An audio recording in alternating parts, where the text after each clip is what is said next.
बच्चों, अब हम प्रेमचंद के फटे जूते का दूसरा भाग पढ़ेंगे। तुम फटा जूता बड़े ठाठ से पहने हो, मैं ऐसे नहीं पहन सकता।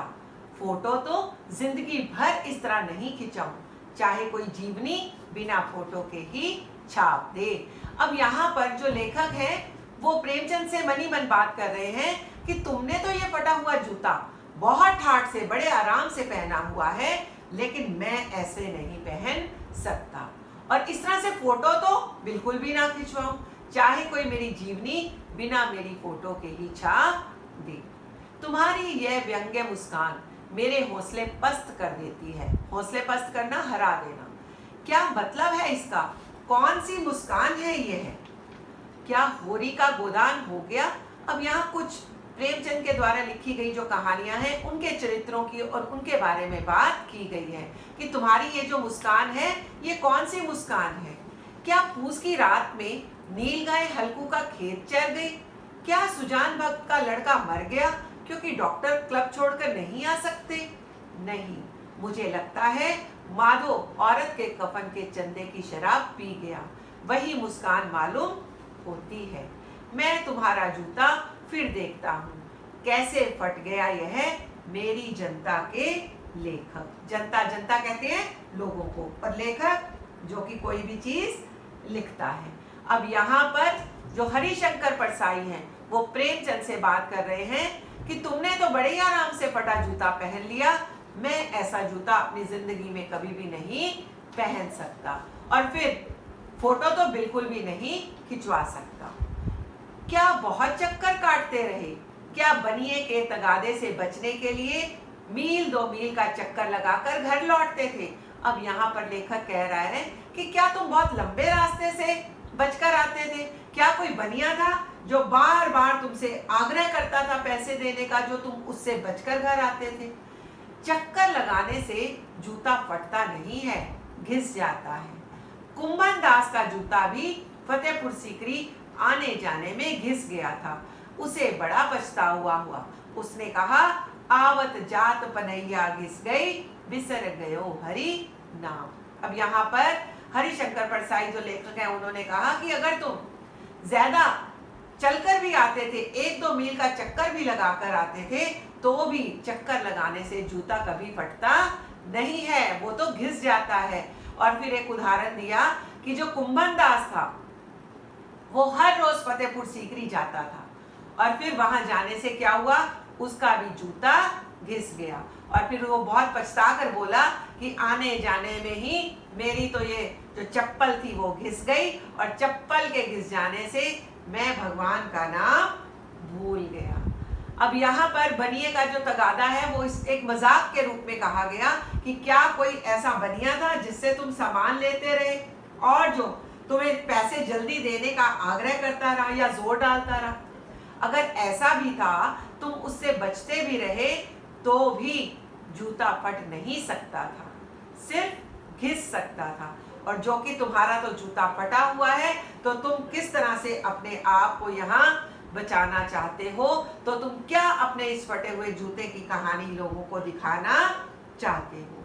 जो लेखक है बार बार वो सारे जो पाठक है उनका ध्यान उनके फटे जूते पर आकर्षित कर रहा है। और ऐसे बुलाकर देने वालों के लिए कहा था, जिनके देखे दुख उपजत है, तिनको करबे पड़े सलाम। और फिर ये भी कहा कि जिन लोगों को देखने से मन में दुख पैदा होता है, मुझे उन्हीं को सलाम करना पड़ रहा है। चलने से जूता घिसता है, फटता नहीं।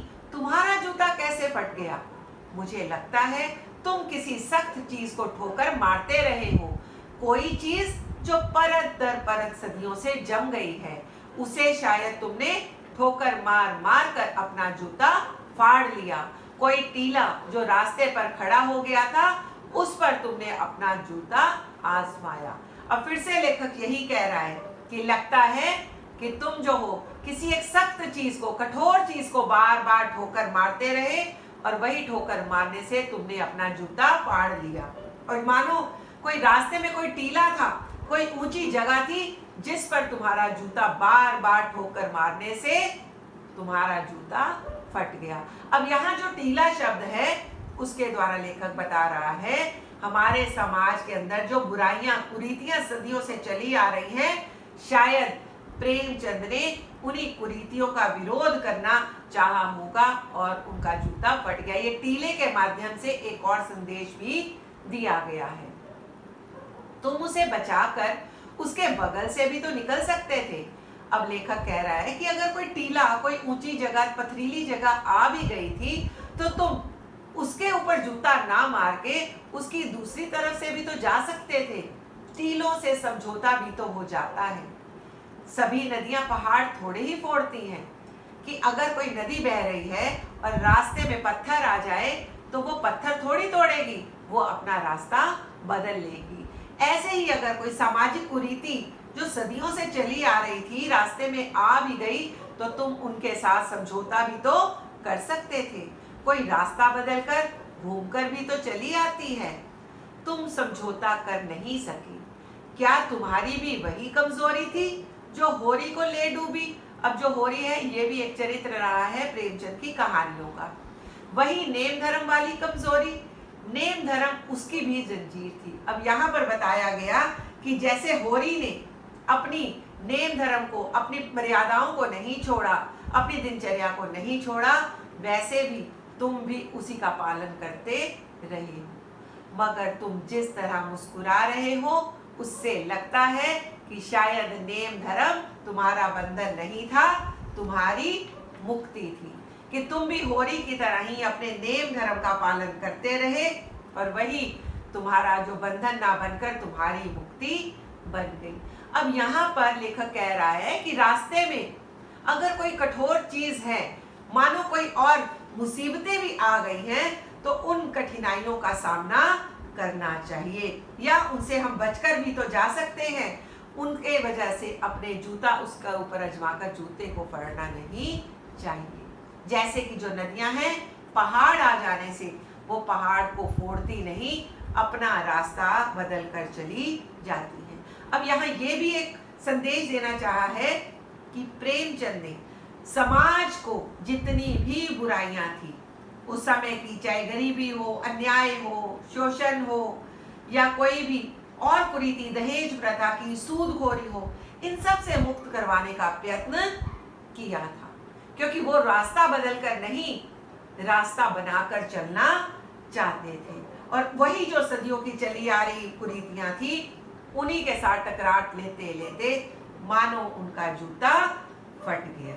तो यहाँ पर लेखक बार बार उनके फटे हुए जूते की ओर लोगों का ध्यान आकर्षित कर रहा है और बार बार ये भी कह रहा है कि तुम जो हंसते हुए नजर आ रहे हो, यह तुम्हारा जो एक व्यंग्य है लोगों के प्रति, जो तुम्हारा कृत्रिम लोगों का जो जीवन है उसके ऊपर तुम जो हंस रहे हो, वो तुम्हारे वास्तविक जीवन को दिखा रहा है, क्योंकि तुमने अपने जीवन में चुनौतियों को स्वीकार किया और उनसे टक्कर लेने की पूरी कोशिश की।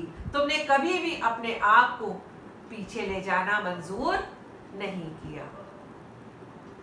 अब नेम धर्म वाली कमजोरी, नेम धर्म होता है अपनी बातों का पालन करना, और यहाँ पर जो होरी का एक उदाहरण दिया गया है, होरी के बारे में भी यही दिखाया गया था कि वो भी अपनी नेम धर्म का, दिनचर्या का, जो उसने कहा उसी का पालन करती थी। लेकिन यहाँ पर उसी के साथ साथ प्रेमचंद को भी जोड़ा गया कि प्रेमचंद को भी वही बात ले डूबी।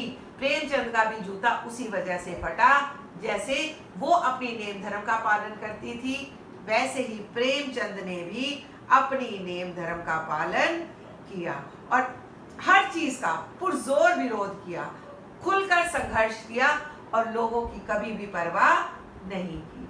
अब इससे पहले लेखक ने यह भी बताया कि चाहे लेखक का अपना भी जूता फटा हुआ है, लेकिन वो सिर्फ नीचे से फटा हुआ है, ऊपर से दिखावा करने में दुनिया के सामने पूरा सही पैर लग रहा है। नीचे से चाहे पैर को लहूलुहान हो रहा है, पत्थर लग रहे हैं, लेकिन दुनिया के सामने दिखावा पूरा हो रहा है। लेकिन लेखक प्रेमचंद के बारे में कह रहे हैं कि जो प्रेमचंद है वो तो पर्दे का महत्व नहीं समझते, वो दिखावे का महत्व नहीं समझते, और जो लेखक हैं हरिशंकर जी, वो तो दिखावे पर ही मरते जा रहे हैं। और यहाँ पर यह भी कहा कि भी मेरी भी जो आर्थिक स्थिति है वो भी प्रेमचंद जैसी दयनीय ही स्थिति है। तुम्हारी यह पांव की उंगली मुझे संकेत करती सी लगती है, जिसे तुम घृणित समझते हो उसकी तरफ हाथ की नहीं पांव की उंगली से इशारा करते हो।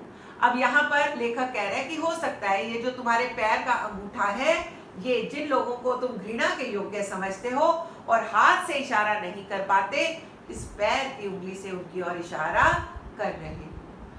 तुम क्या उसकी तरफ इशारा कर रहे हो जिसे ठोकर मारते मारते तुमने जूता फाड़ लिया? मैं समझता हूँ, तुम्हारी उंगली का इशारा भी समझता हूँ और यह व्यंग्य मुस्कान भी समझता हूँ। तुम मुझ पर या हम सभी पर हंस रहे हो, उन पर जो उंगली छिपाए और तलवा घिसाए चल रहे हैं, उन पर जो टीले को बरकाकर बाजू से निकल रहे हैं। तुम कह रहे हो मैंने तो ठोकर मार मार कर जूता फाड़ लिया, उंगली बाहर निकल आई पर पांव बच रहा और मैं चलता रहा, मगर तुम उंगली को ढांकने की चिंता में तलवे का नाश कर रहे हो। तुम चलोगे कैसे? मैं समझता हूँ, मैं तुम्हारे जूते की बात समझता हूँ, उंगली का इशारा समझता हूँ, तुम्हारी व्यंग्य मुस्कान समझता हूँ। तलवा छिपाना मतलब अपनी जो जीवन शक्ति है उसको नष्ट कर देना, और उंगली छिपाना जीवन की सच्चाइयों को छिपाना। अब यहाँ पर प्रेमचंद उन लोगों के बारे में चिंतित है जो दिखावे के वशीभूत होकर खुद को ही समेटते चले जा रहे हैं, और ऐसे लोग जो किसी भी परिस्थिति का डटकर सामना नहीं करते बल्कि ऐसी चीजों से बचकर निकल जाते हैं। और दिखावटी जीवन जीने वालों को भी सचेत करना प्रेमचंद का मानो उद्देश्य रहा है, और इसीलिए उन्होंने अपनी उंगली दिखाई लेकिन अपने तलवे को बचा लिया और आजीवन अपनी नैतिकता के मार्ग को नहीं छोड़ा। तो यहाँ लेखक ने कहा कि तुम जो ये संदेश हमें देना चाह रहे हो, ये जो तुम्हारी व्यंग्य भरी मुस्कान है, मैं इसे समझता हूँ।